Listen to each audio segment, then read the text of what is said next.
Have you ever looked into the eyes of a painting and felt like you were staring directly into someone's soul? In the 1960s, a sudden pop culture phenomenon took North America by storm. Millions of homes had them, haunting, delicate portraits of waif-like children with massive morning saucer-like eyes. They were on gallery walls, cheap posters, kitchen aprons, postcards, and collectible china plates. The charismatic man who sold them became an overnight millionaire, rubbing shoulders with Hollywood royalty and claiming he painted every single stroke out of deep personal tragedy. There was only one problem. He couldn't paint to save his life. And the real mastermind, his brilliant, soft-spoken wife, was locked inside a room with drawn curtains, painting up to 16 hours a day in total secrecy. Hello, fellow artists and art lovers. Welcome to episode 3 of Paint and Chats with me, Alexandre Aimée. I'm so blessed and thrilled that you have pressed play or stumbled upon this episode today. If you've never joined us before, I'm broadcasting here from my little studio in Northern Ontario. What we do here is a mix of art making with storytelling, exploring the incredible lives of artists, learning from their struggles, and finding inspiration for our own creative journeys. Today, we are opening the vault on Margaret Keane, the genius behind the Big Eyes movement, Tim Burton's favorite artist, and a woman who had to undergo a wild federal courtroom paint-off just to reclaim her own name. So, grab your canvas, prep your brushes, or grab whatever craft you're working on today. Today, I'm painting my own interpretation of the classic photo of Margaret. But instead of realistic flesh tones, I'm using a base of deep, vibrant purples and blues, using leftover acrylic scraps and heavy body paints. Purple is the color of royalty, and my Queen Margaret deserves nothing less. She is best known for her expressive, wide-eyed children. Although she began her career in art as a child growing up in Tennessee, she is now a resident of Honolulu. Let's welcome Margaret Keane. Our story begins on September 15th, 1927, in Nashville, Tennessee, where Margaret was born Peggy Doris Hawkins. Growing up, Margaret was a deeply sensitive child. When she was just 2 years old, she underwent a massive mastoid operation on her ear that left her eardrum permanently damaged. Because she couldn't hear well, little Margaret adapted by watching people's eyes and reading their body language intently to understand what they were feeling. That intense focus on eyes became the emotional core of her artistic vision. She started drawing at the age of 10, attending the Watkins Art Institute.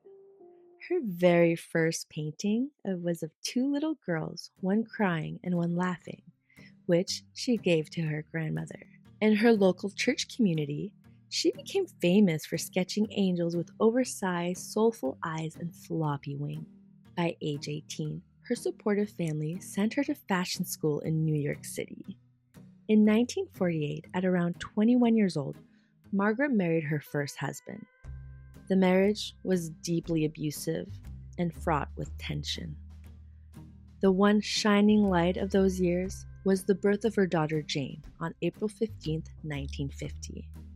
Jane and Margaret formed an unbreakable bond, and finally, in 1955, after multiple attempts, Margaret gathered her courage, packed up her car, and fled across the country with 5-year-old Jane to San Francisco. This flat tire needs a man, but when there's no man around,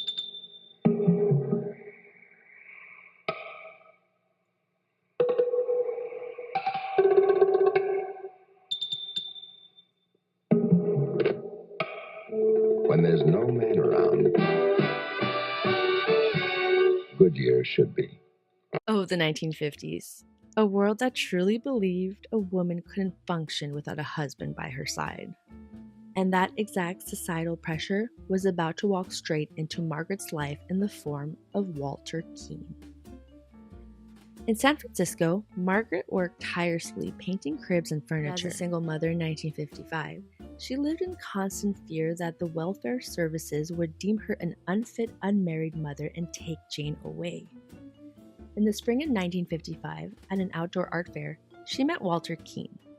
Walter was charismatic, handsome, and boasted that he was an acclaimed artist who had studied art in Paris. In reality, Walter was a successful real estate agent handling properties in Berkeley. He was ashamed of his real estate job and desperately wanted to be seen as a bohemian painter. Desperate for stability and for the protection of Jane, Margaret married Walter shortly after meeting him.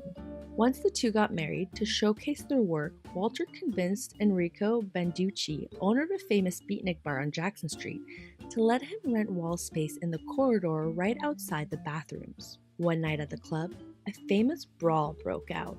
Banducci threw a punch at Walter for using obscenity in front of a lady, hitting another patron in the process. Walter was arrested for drunkenness, lawsuits were filed, and the story landed straight in the San Francisco Chronicle. The next day, curious crowds rushed to the bar to see the site of the famous fight. There, hanging in the hallway, were Margaret's tragic big-eyed paintings. People were mesmerized.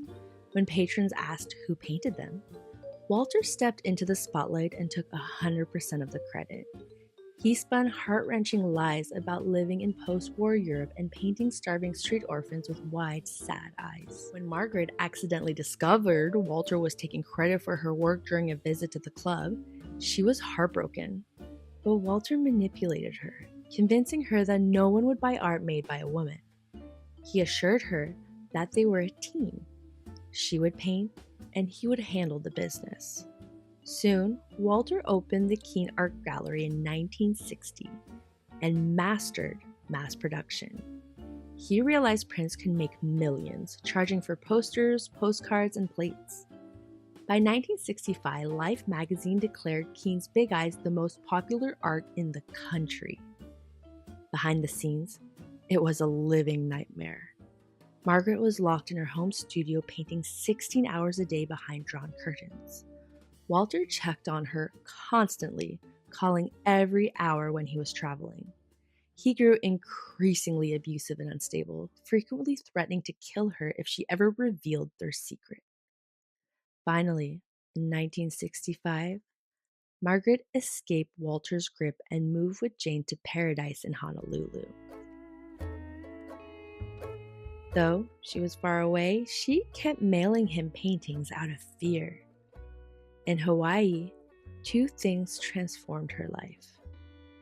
She joined the Jehovah's Witnesses, and she met her third husband, sports writer Dan McGuire. Finding strength in her faith and new marriage, Margaret decided in 1970 to travel to San Francisco, break her silence on a live television talk show, saying that she was the sole creator of the big-eyed children. Walter denied everything, calling Margaret a boozy, sex-starved psychopath in the press. In November 1970, Margaret publicly challenged Walter to a paint-off in Union Square. Margaret sat waiting at her easel, but Walter never showed up. For 16 years, Walter continued to slander her. Finally, in 1986, the dispute reached federal court. Walter represented himself, acting so boisterous that the judge literally threatened to put duct tape over his mouth to quiet him down. To resolve the feud once and for all, the judge ordered 2 easels brought directly into the courtroom. He gave Margaret and Walter exactly 1 hour to paint a big-eyed child from scratch. Margaret picked up her brush and, in just 53 minutes, painted a stunning, complete portrait of a sad boy behind a barbed wire fence, titled Exhibit 224. Walter, he refused to pick up a paintbrush at all, claiming he had a sudden sore shoulder.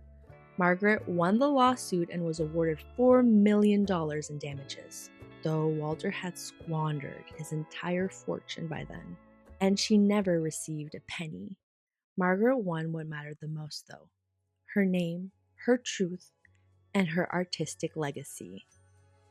Margaret Keane's life shows us that no matter how long your voice is silenced, truth always finds a way to paint its light into the world. Thank you so much for joining me today on Pain and Chats. If you love this deep dive, please remember to like, subscribe, and leave a review on Spotify or on YouTube or wherever you're listening this on. You can check out my finished purple tone Margaret Keane portrait on my YouTube channel and the Pain and Chats playlist. And I hope to see you next time. Until then, keep creating, stay brave, and keep your eyes wide open.